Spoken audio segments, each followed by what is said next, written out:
Deddy Mulyadi mah membuat perubahannya bagi saya ya, tepuguh nalakak tepuguh. Tidak terkejar ya oleh oleh birokrat, oleh sekda dan perangkatnya untuk membuat kebijakan. Melahirkan kebijakan nama kan.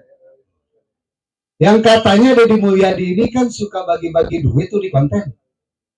Sekarang udah jadi gubernur, dia sebenarnya bisa bagi duit ke seluruh orang Jawa Barat yang miskin. Tapi apa kemudian?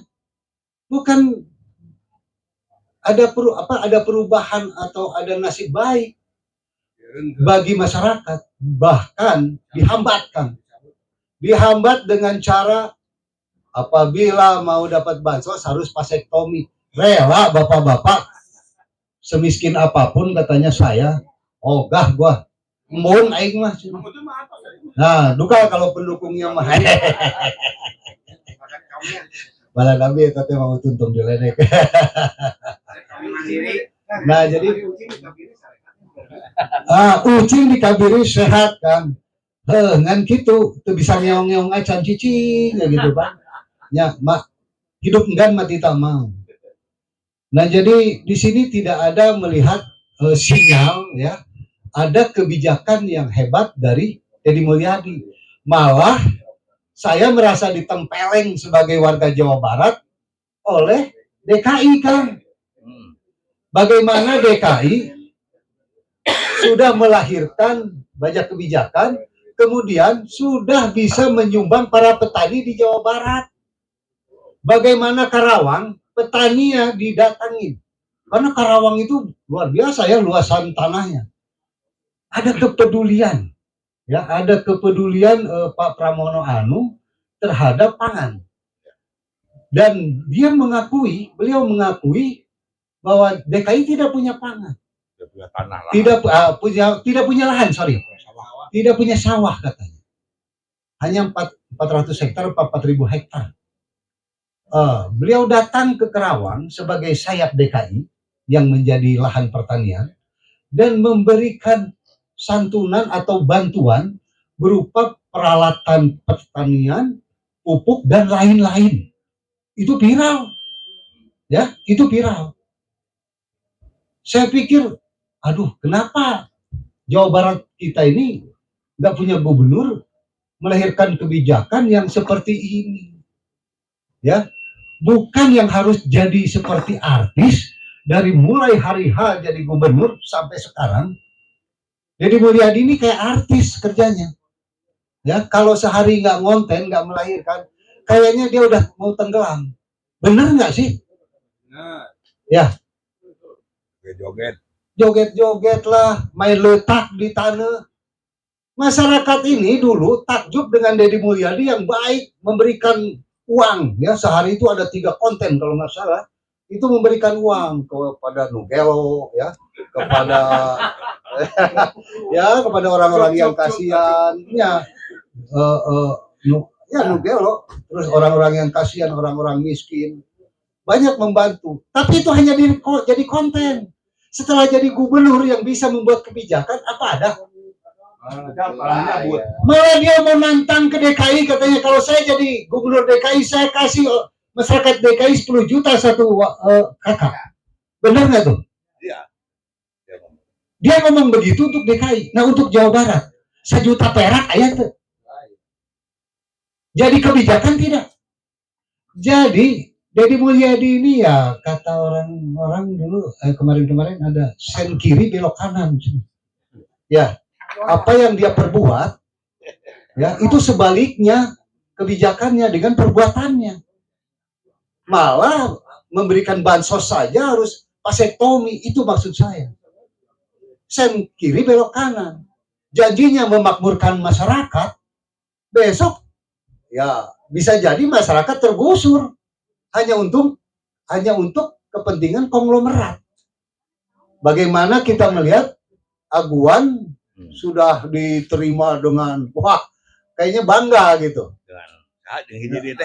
dengan Deddy Mulyadi sama Farhan sama si ini tuh si Muarar Sirait, ya tuh si Muarar mau ngapain dia bawa Aguan ke sini, dia kan menteri perumahan, Jadi gini, kenapa saya bilang begitu? Ya punten Kang nih, saya ini spill sedikit. Ya, daripada disebut soal batur. Ya, mending kene ku Kang Eka. Ya, Muarar Sirait ini Menteri Perumahan, mewakili Prabowo. Ya, mengapa bawa konglomerat ke sini? Apa mau jadi center class? Reng bagi-bagi imah konglomerat? Bohong. Kita tahu PIK 1, PIK 2 bagaimana. Saya terlibat untuk PIK 1 di masyarakat dengan masyarakat luar Batang mempertahankan pantainya, pantai masyarakat dengan Yusril Iza Mahendra saya. Ya, bagaimana mereka kehilangan pantai dan sekarang jadi gembel di kota karena nggak bisa cari uang kalau pantainya nggak ada. Nah, itu juga akan terjadi di Banten. Dan untuk Jawa Barat akan terjadi di Bekasi, kata Kang Eka tuh. Di Kerawang. Ini Jawa Barat mau jadi apa? Mau istimewa seperti apa? Kebijakan istimewanya yang mana? Ini Deddy Mulyadi ini nggak capruk. Istimewanya hanya slogan. Kebijakannya belum ada sampai sekarang. Benar nggak sih, Kang? Ya, hanya yang bahasanya serampangan kayak saya langka. Kang ini masih santun karena beliau ini memang sayang sebenarnya pada Deddy Mulyadi. Cuma dari kia-kia ting mah banyak aing cicing katanya gitulah kira-kira. Ya, saya tuh sering dinasihati oleh beliau. Nah, tapi ya beda zaman, beda lahir kan, beda zaman juga beda gaya kan. Nggak apa-apa Dodi gaya begini Kang ya. Nah, jadi semua ilmu saya juga dapat sebagian besar ilmu saya dapat dari senior-senior saya ini. Bagaimana saya bisa jadi aktivis ya dari melihat aktivitas beliau zaman dulu. Nah, jadi kita ini harus kritis tentang Jawa Barat, terutama untuk para media nih. Bagaimana nanti berita itu disajikan dari sebuah konten. Ya, itu namanya dominator. Bahwa Deddy Mulyadi punya sifat dominator. Satu, dia ingin menguasai media, mengusir media mainstream menjadi media konten dia. Rugi gak kita? Masyarakat disajikan seperti benar, tanpa ada yang mengkritisi.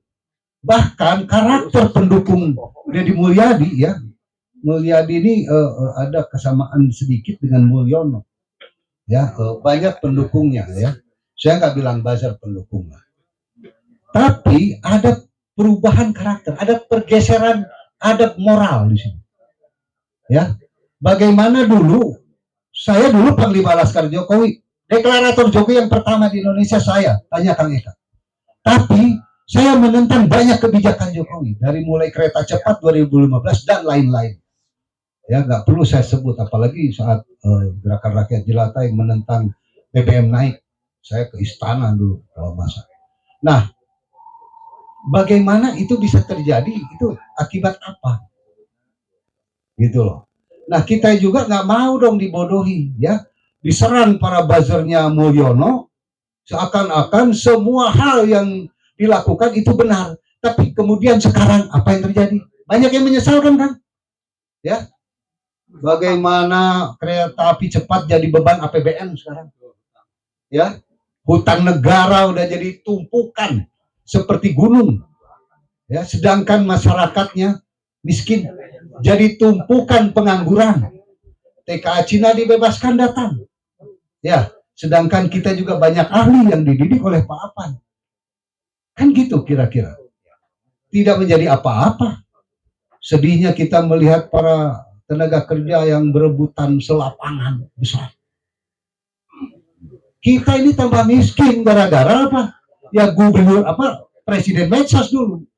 Kita seakan-akan ketipu dulu. Ya, karena sajiannya wah begitu baik. Nah, sekarang juga jangan sampai Jawa Barat jadi pelopor pemimpin medsos yang melahirkan kerugian-kerugian bagi rakyat. Bagaimana lahan-lahan tanah banyak dikuasai cukong-cukong oleh Jokowi, besok bisa juga demikian. Karena gejalanya sudah ada oleh Deddy Mulyadi. Dia sudah bawa aguan. Jadi kita harus serta-merta sekarang media tetap bekerja sekalipun tidak dikasih dana apa-apa, berjuang demi bangsa ini, demi masyarakat Jawa Barat dan demi bangsa. Pantau tuh Deddy Mulyadi, jangan sampai sen kiri belok kanan. Katanya mencintai alam semesta, besok alam dijadikan perumahan. Karena Muarar Sirait datang di sini, bawa aguan mau ngapain? Ya, Kang Eka tersinggung. Ya, ada apa? Apa pernah salah satu konglomerat bagi-bagi rumah? Konglomerat itu oportunis, tidak seperti bapak-bapak di sini yang punya ideologi, gitu loh.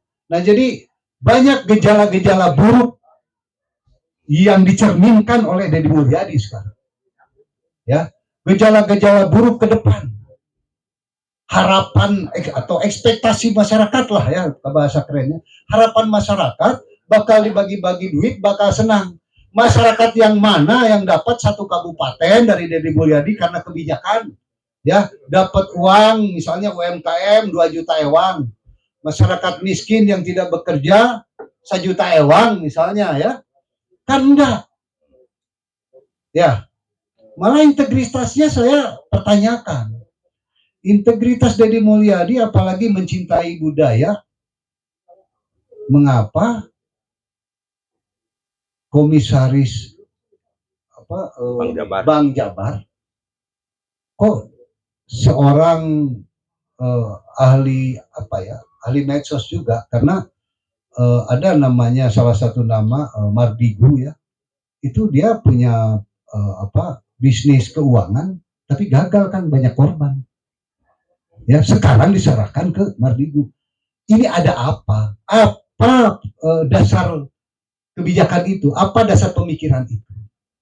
Apa enggak hanya untuk kepentingan lompatan kampanye yang lebih tinggi? Kemarin jadi gubernur, sekarang ingin jadi presiden. Banyak yang berasumsi ke sana. Ya, kalau ini Jawa Barat dipakai eksperimen hanya untuk mencoba dia untuk menjadi presiden saja, tapi tidak terasa kebijakannya oleh masyarakat, rugi nggak kita sebagai masyarakat? Rugi nggak punya gubernur seperti ini? Ya, ini ingin mendominasi. Ini Deddy Mulyadi gubernur dominator, tidak mau dikoreksi oleh DPR. DPR disebut kobra. Ya, di forumnya aja nggak boleh direcokin oleh masyarakatnya sendiri yang hanya membawa bendera Persikas. Kalau yang bijak nggak begitu. Oke, sabar ya, nanti kita bicara. Saya ingin meneruskan dulu paparan ini. Kalau bijak begitu, ya, apalagi yang beretitut seperti ya Kang Eka, seperti Pak akademisi, Pak apa ini? Keluar aslina lah. Nah, eta keluar aslina katanya tuh ya. Nah, jadi dia dominator di sini. Nah, kalau yang sifatnya dominator, maka ya betul apa yang saya pernah tuliskan. Udahlah, karena kita repot ya, kasihan dewan-dewan ini pada repot, bikin surat pengajuan ke Prabowo, menyerahkan gubernur ke Prabowo untuk dijadikan raja, dan dewan siap bubar. Spekulasi aja, ya jangan setengah-setengah. Ya, dewan ini udah dihinakan, jangan setengah-setengah. Kalau dewan dihinakan setengah-setengah, dia bukan pejuang bagi rakyat, dia bukan wakil rakyat. Dia harus punya totalitas. Fungsi wakil rakyat itu kan harus penyeimbang, membela kepentingan rakyat. Benar nggak? Jadi Pak Ono, ya, lewat forum ini, Pak Ono jangan setengah-setengah, jangan jadi ledekan, ngelawan tapi setengah-setengah. Jika tadi sareng Pak Gus J, non cenah, tengah deet cenah, tengah deket, ya tengah deket tuh, nggak seetik, repeh gitu kan. Nah, jangan begitu, karena ini persoalan bukan persoalan sebentar. Ini persoalan bisa berdampak sangat buruk pada Provinsi Jawa Barat, masyarakat Jawa Barat, dan sistem Indonesia. Ya, demikian ya. Ini saya waktunya udah terlalu banyak. Kan saya mohon maaf kepada teman-teman semua yang hadir di sini juga saya mohon maaf, paparan saya agak serampangan. Karena kata Kang Eka bebas aja. Resiko Kang Eka mengundang saya, udah tahu Kang Eka resikonya. Demikian, assalamualaikum warahmatullahi wabarakatuh. Ya seharusnya itulah suara aktivis kampung ya. Jadi banyak hal yang ditemukan secara empirik dan ini adalah otodidak di lapangan. Kita dengar suara partai deh ya. Nanti ada Kang Deden, ada Kang Komeng aja.